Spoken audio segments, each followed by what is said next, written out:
Hello, Dr. Nicole Smith here, ready to share with you. Are you ready? Ready for the D? Are you ready? Are you ready to jump right into the D? Are you ready after time has passed, transpired events have occurred, that you are ready for the D? It could be a loved one has gone on. You may be a widower at this time. It could be after a divorce, after a bad relationship, and it has been a year or two, maybe 10. Maybe the kids are now grown or of better age, and you are ready for the D. And what are we talking about? I will tell you in just a moment if you have not guessed it.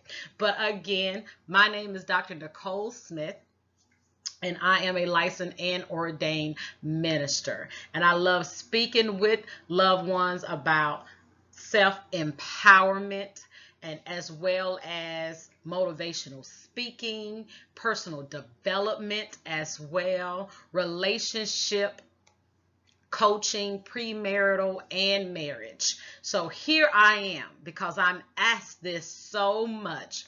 Miss Nicole, most would say, you don't have to say minister, you don't have to say Dr. Nicole.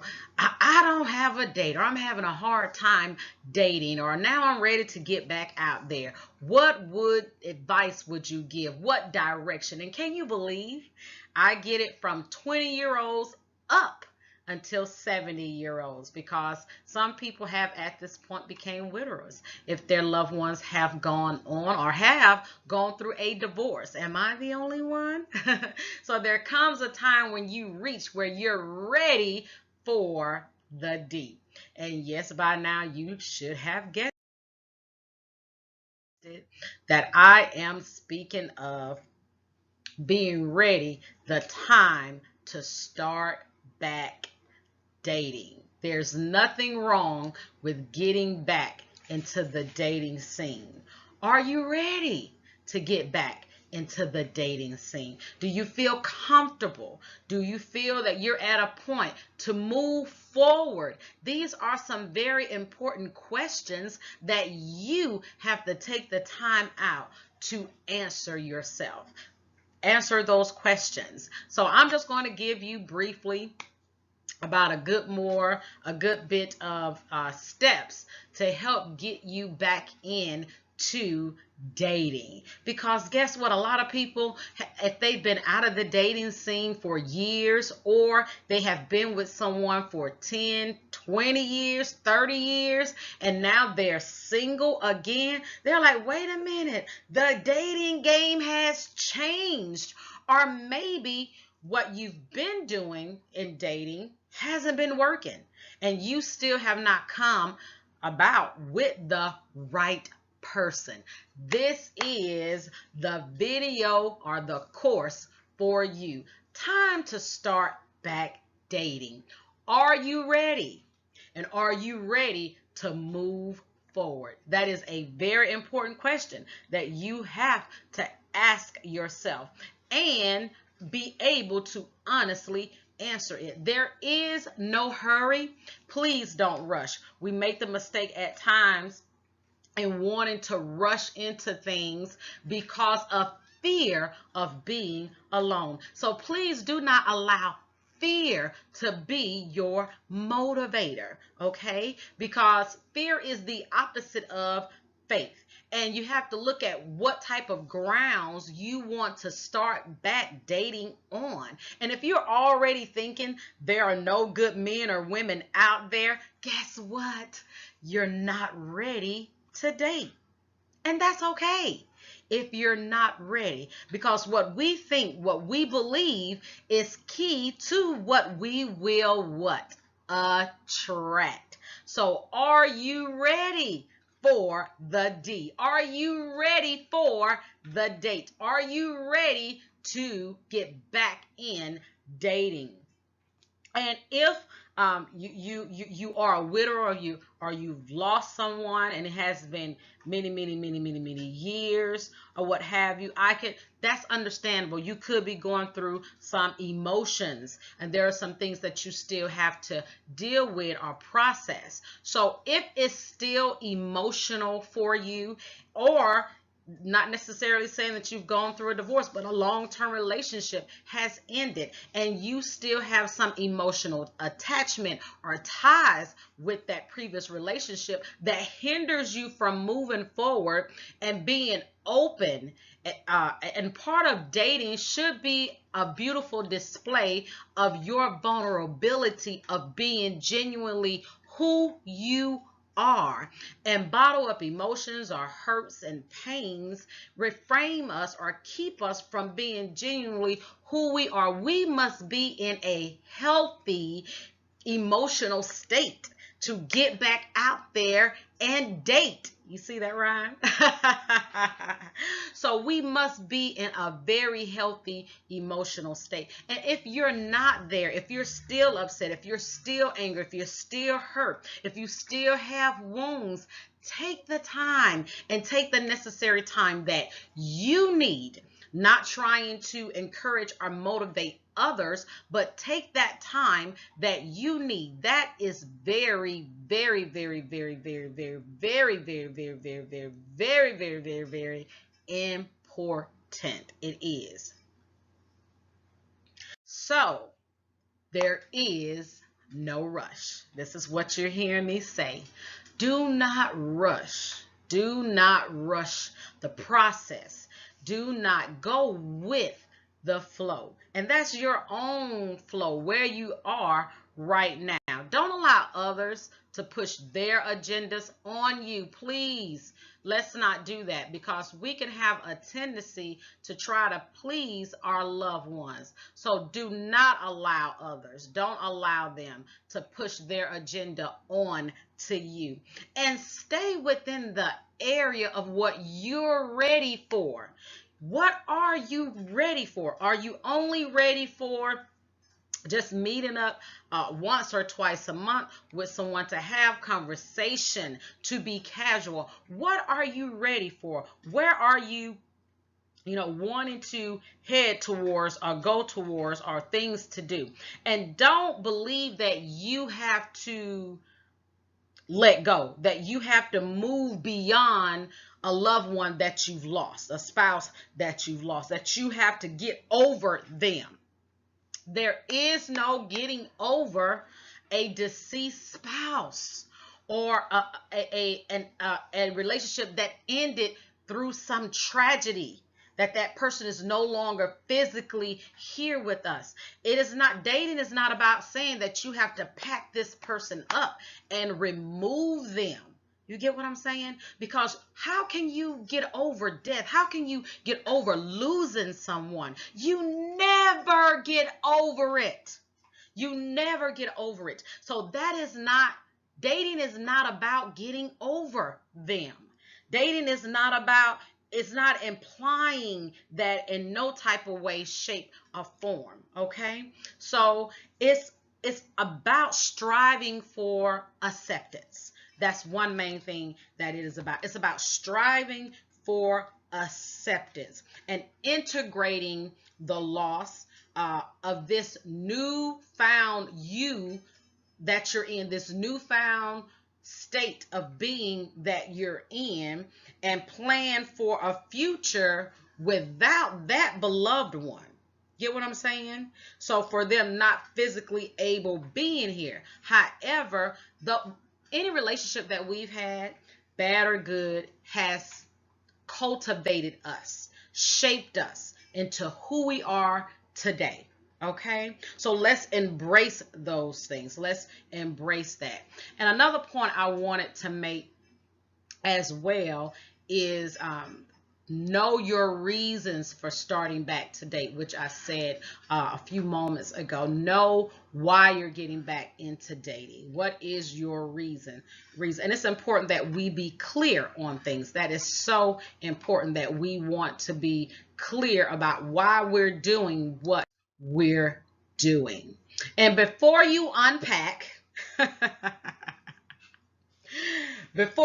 we just got to have this conversation. Before you get on a date, I'm saying this, before you sit down in front of someone and you ready to unload and unpack and just drop those heavy loads on people. I don't want this. I don't want that. I don't like smoking. I don't like men that go to bed with their shoes and socks on at that night. And if you smoke, I can't stand it. You gotta smoke outside, and you need to have about make this much of income. I don't like a woman with weed, and I don't want a woman if she got 10 grown kids, grown men, and they always coming in and out. They won't leave her alone. Stop the dumping. Refrain from dropping heavy loads. Let's refrain from unpacking. The key. Do you see it? Because I have the pointer there. Do you see what the key is? The key is acceptance.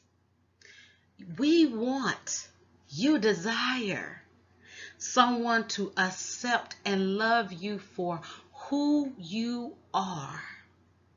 And you're not perfect. And we all have luggage. Yes, we do. We all have luggage.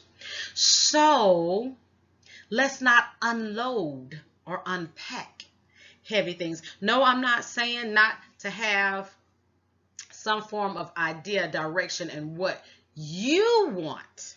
There's a difference in what you want. But figuring out and deciding what you want should not become where you're unloading 20, 30, 40 different things. You're listing 20, 30, 40 different things to someone on a date, especially a first date. That's what I'm saying. Let's try not to dump all our emotional baggage. Let's not try to dump all the things we disliked about a past relationship. How about let's not talk about the dislikes of a past relationship. It's about accepting you. And you're sitting in a position ready to accept someone else. Are you ready for the D? And when we talk about that keyword acceptance, it's a whole new ball game when we talk about the keyword of acceptance. Because what does acceptance truly mean? Acceptance is consenting to receive something offered. You're offering someone your time. You're offering someone conversation. Acceptance is an action of being received as suitable. Acceptance is being admitted, like someone is admitted into an office, admitted into the hospital. They've been accepted in to stay. They've been accepted with their bruises, cuts, scrapes, burns, brokenness. You get what I'm saying? They're not rejected. And that's the motto of the hospital, is not to reject, is not to turn anyone away. If you're here, if you're in need of care, we accept you. And that means for all. So the key is acceptance. So are you ready for the D? Are you ready for the date? Are you ready to accept the person sitting across from you? Broken, scarred, wounded, bandaged up, bumps, bruises. You get what I'm saying? And your desire is that they are willing to accept you. So don't unload. Don't drop an 18-wheeler. Don't drop atomic bombs. So what do you want? What do you need? This is what you are to figure out before the date. This is getting you ready for the D. This is getting you ready. This is what you're to figure out. What do you want? What do you need? Be realistic, okay? You have to really be realistic. You have to be clear to your reasons and why you are dating. So what are the qualities that you will like in a new partner, in a companion, in a significant other? Make a list and do yourself a favor. Let me help you. Let me help you, please. Please do not make a list of 20, 30, 40 things that are all that you want to have in a partner. No buck teeth. His teeth can't be gapped. Oh, she can't have short hair. Please don't let her be dark or light skinned. She must fall within a certain weight line. Don't get me wrong. I understand and I'm with you on being healthy, male or female. I get you. That's not the list, okay, that we're speaking of. We're speaking of, let's approach this a different way. Get a sheet of paper. Get a piece of paper. Grab you a piece of paper. Grab you a pen, okay? And take a moment. Take a moment. Take a couple of minutes. Pause this video after I make it clear as to how to generate this list of what you do want and what you need. Okay? Picture or think about what you would like to do. Let's take it from this approach. Write on the paper the things that you would like to do in life. Places you would like to travel, things that you would like to learn, new things that you would like to experience or experience again. Once you've written that down, so pause, write that down first, then come back. Okay. You're back. You've written down the things that you would like to do. You would like to travel to Europe. You would like to learn how to paint. You would like to visit as many Black historical sites within the United States. You know, I'm just giving some ideas. You would like to plant a garden. Okay, so from the things that you would like to do and the experiences that you would like to have, or maybe you would like to revisit somewhere again, okay, to Las Vegas, to a vineyard out in California, maybe. And so with those experiences that you would like to have, now from this approach, list the ideal characteristics of the partner, of the companion, of the significant other that you would like to share it with. Characteristics, not descriptive figures. Someone get the idea of what I'm saying. Characteristics. So pause the video. And now write that answer. What is the ideal characteristics of the significant other, the spouse, the partner, to have these experiences with? I hope I'm helping. I really do. Now you're ready to get social. Now you're ready for the D.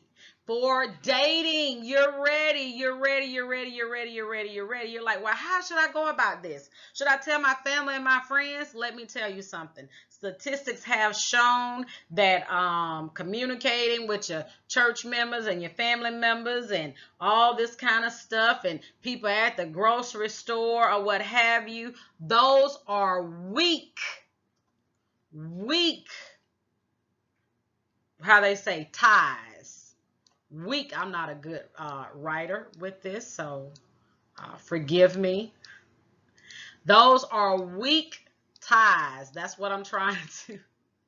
I know, guys. Isn't that horrible handwriting? Weak ties. Okay, through family.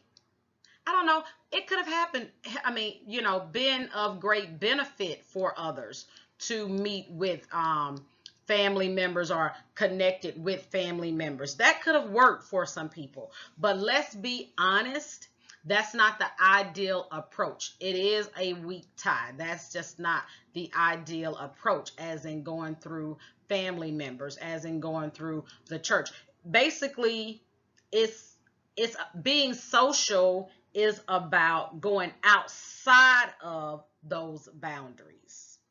It's exposing yourself. It's getting out there and letting others know that you are present.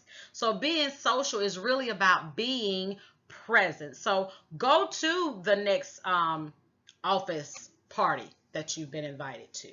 Go to the next birthday party of a friend of a friend's, that maybe someone that you don't know. You have friends that you don't socialize with. Maybe go to that. Maybe attend concerts.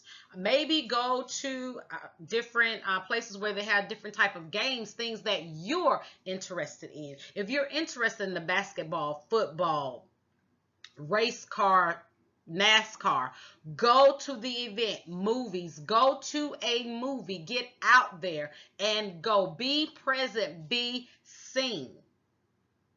Be present, be seen. That's what getting so is about. And yes, a lot of people now are looking to online dating. Online dating. A lot of people are getting cyber connections. And that's fine. I don't have any thing to say to not do that. I will say this: are you ready for that type of D though? Are you ready for that type of dating?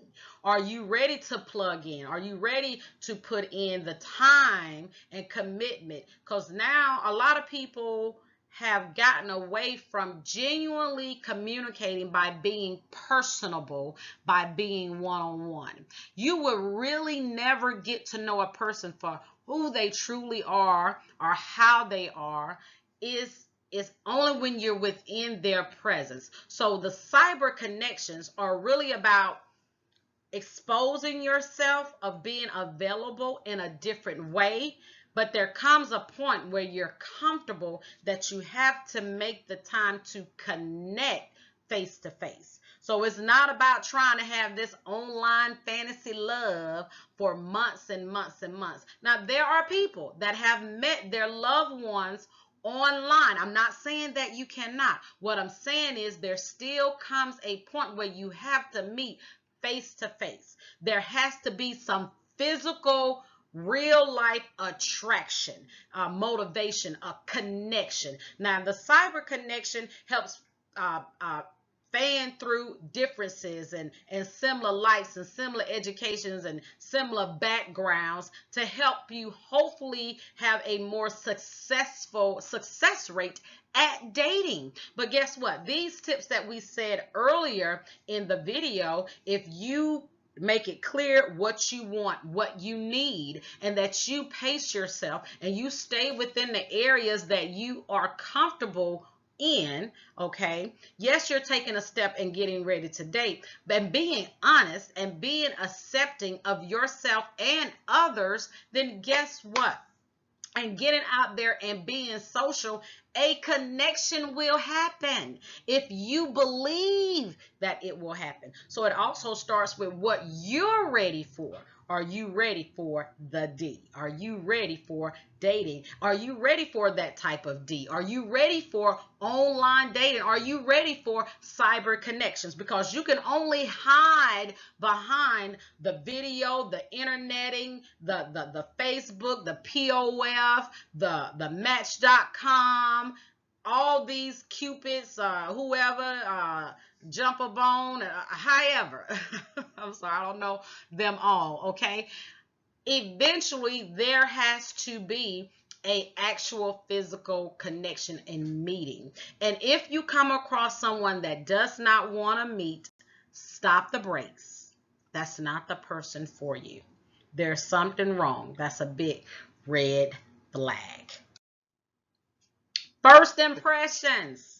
Okay, first impressions. So when you're out there and you're making yourself visible, you're letting people know that you are there, that you are available, then it's time to what? Connect. It's time to come face to face. And my advice again is do what you are ready for. Move when you're ready for the first date.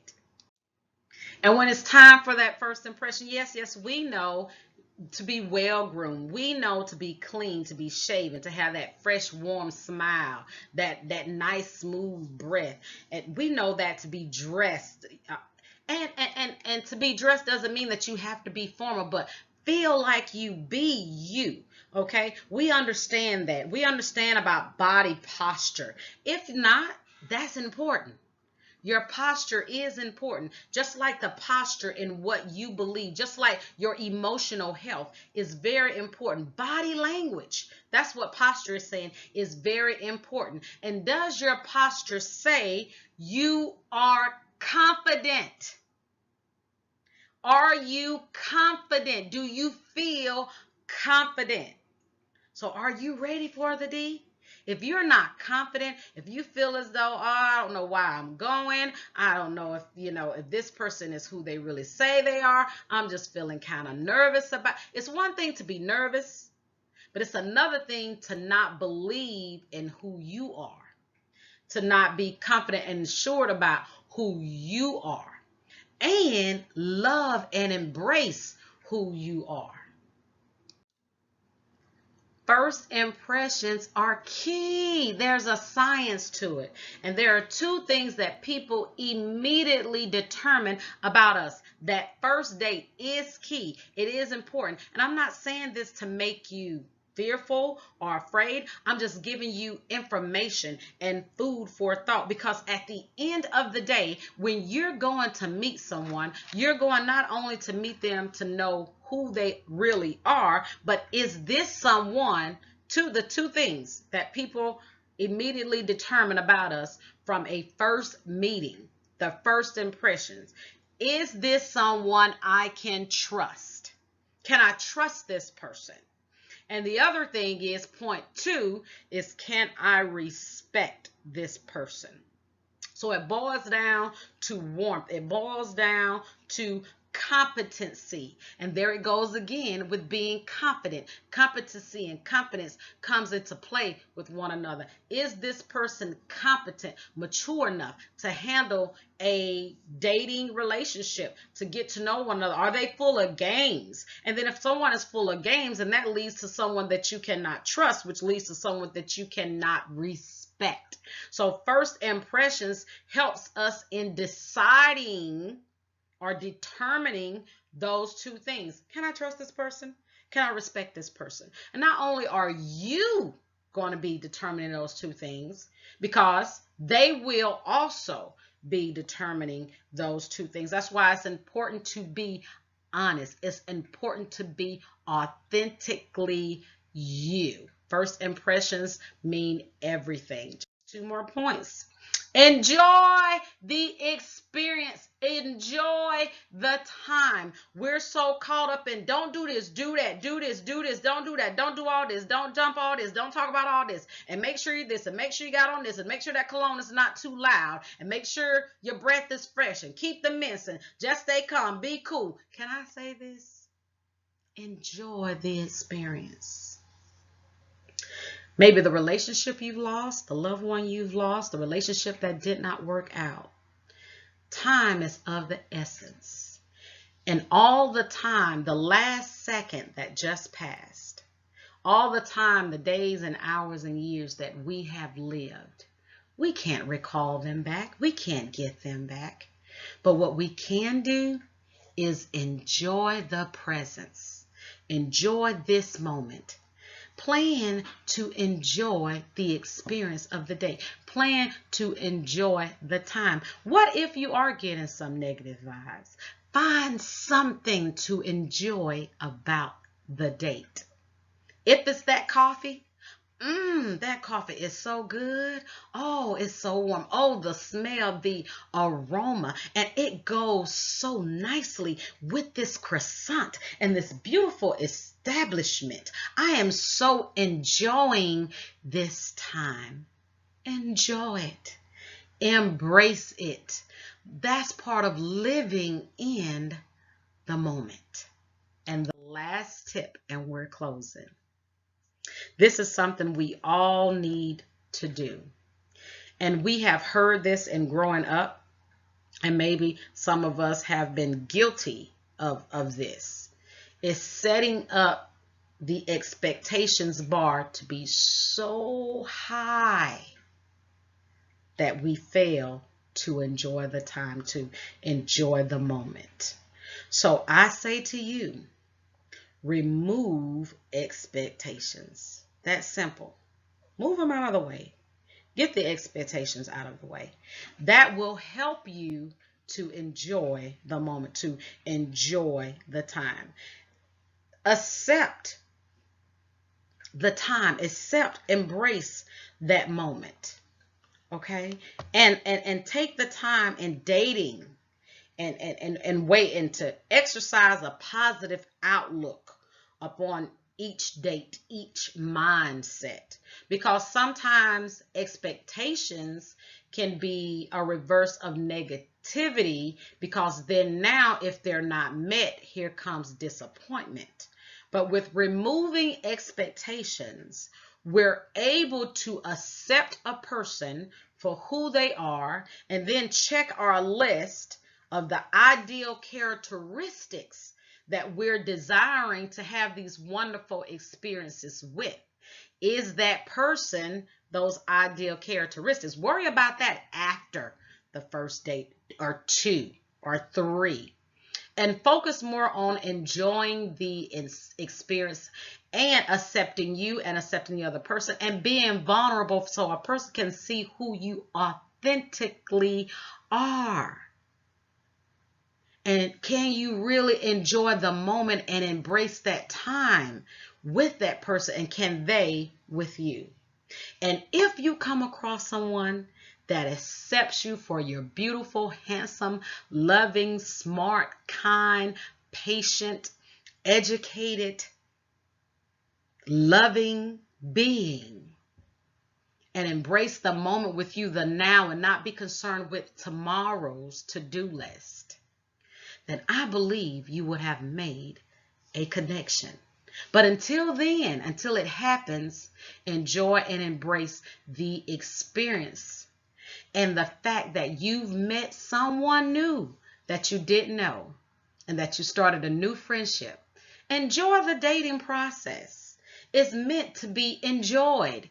And not only are you finding out about another person, now you're finding more about who you are in this new life. And each day you wake up, it's a new day, it's a new time, it's a new life. Are you ready for the D?